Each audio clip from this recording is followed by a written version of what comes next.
By raise of hands, do you know anyone who suffered from depression or still is suffering from depression?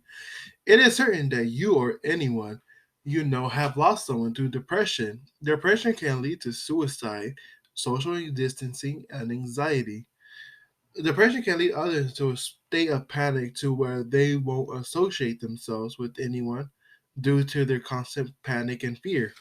Today, I will be persuading you on how serious depression is. I have been researching this topic for the past few months, weeks, and days, and I have come across very credible and very useful information. First, let's start off with who is affected by it exactly. According to Treatment of Adult Depression in the United States article with the authors of Mark Olson, Carlos Blanco, and Stephen S.C. Marcus, first, first open quote, despite recent increase of use of antidepressants in the United States, concerns persist that many of adults with depression do not receive treatment, whereas others receive treatment that do not match their level of illness severity. End quote. This has been published by JAMA Intern Medical. Okay. For example, adults aren't the only people who are affected by depression. For example, on December 1st, 2017, young Rosalie Avila was bullied by her school by how she looked and how people made fun of her led her to get depression. Now, depression is a silent killer. Depression can eat at you years after years and to the point to where you commit suicide. Rosalia Avila committed suicide because of this. In addition to 13-year-old Rosalia Avila, 10-year-old Kevin Reese Jr. got depression because he was viciously bullied at school and ended up committing suicide. Similarly, teenage depression isn't just bad moods or a phase. It is the melancholy depression. It is a serious issue inside a teen's life, at home, at school, where they are bullied. Same with adults and children. Now, teens' depression can lead to drug abuse, alcohol abuse, or causing to inflict pain onto others for not being able to cope or find help with this situation. Now, this this has been written by Lisa Flores Dunk, Melinda Smith, Jalen Jeff, Suzanne Barson, and Jeanne Siegel. And the publisher is Gale, a Sengage company. And the name of this article is called Depression Puts Teens at Risk. Now, some of you may be wondering, why would I care about depression now? Depression is a common mental disorder, nothing serious about it, but with the disorder comes with many defaults, such as the economy going down due to workforces not being able to hire people who are depressed.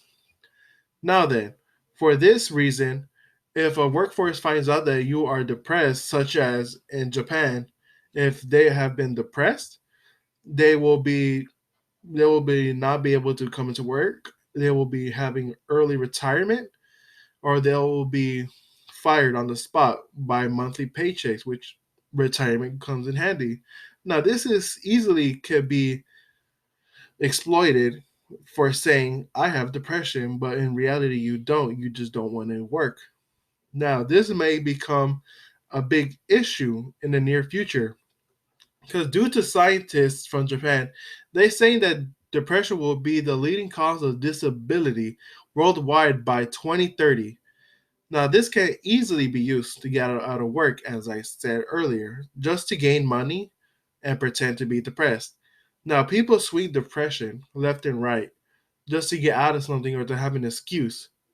And there's no way to find out unless they have a note or they're taking antidepressants, then their work knows about it.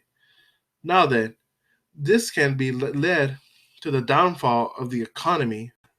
And due to this, if people get out of commission and earn free money while not having the luxury of working for it, this can be infuriating to people who are working hard and are dedicating their time to their job. Now, this article was published by Biomed Central.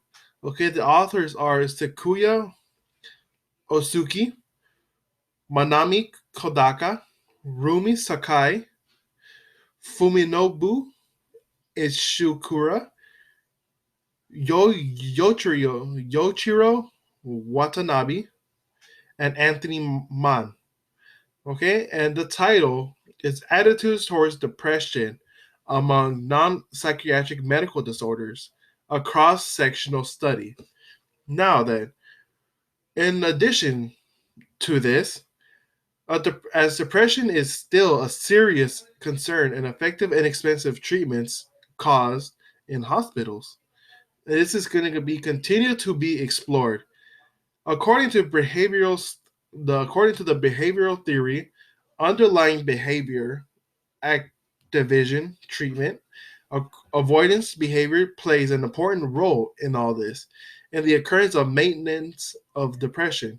Now, because of this, this will continue for the people who are depressed to be studied and to restudy their behaviors on how they react to certain things, how to make sure what right medicine to give them. As a result, adaptive behavior related to a healthy lifestyle are decreased, and depression develops more and more throughout the years and is maintained. The behavioral activation for depression attempts to increase adaptive behavior and decrease avoidance behaviors. Now, adaptive is where you, of course, it says in the name, you can adapt to any behavior. As for depression, it allows you to decrease. You no longer want to socialize. You don't want to talk. You don't want to eat as much. Now with this, now with this theory, this could help in the future to avoid the economy downfall.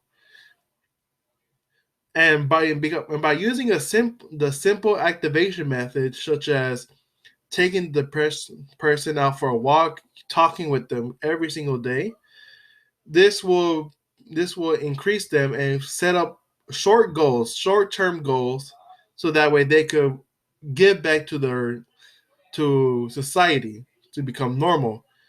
Now, this is good because keeping a depressed person active, keeping them on schedule, will help lower their depression and allow them to be adaptive towards the behavior and get rid of, avoiding the society.